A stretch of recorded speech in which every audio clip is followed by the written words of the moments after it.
Abbiamo qui Franco Polverini, allenatore dell'Irem Follonica. Rammarico per come è andata a finire?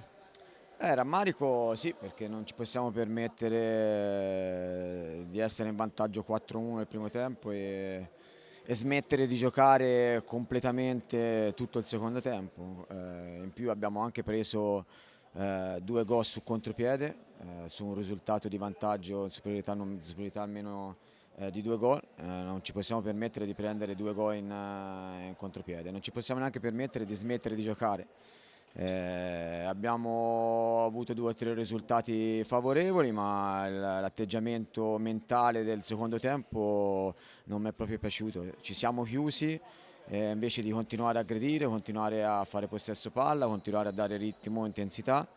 E loro aspettavano e noi, diciamo, da bambini piccoli abbiamo preso 2 gol in contropiede. No, non mi siamo proprio piaciuti nel secondo tempo. Nota positiva il rientro di Mattia e la buona prestazione a nostro avviso di Claudio Bracali.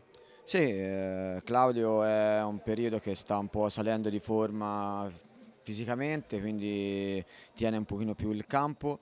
Mattia ho provato a dargli 2 o 3 minuti oggi per testare un pochino anche la forma fisica e mentale in vista della partita della prossima settimana della 19. Contento per questi 2 giocatori e un po' meno per la prestazione della squadra. Grazie mille. Prego.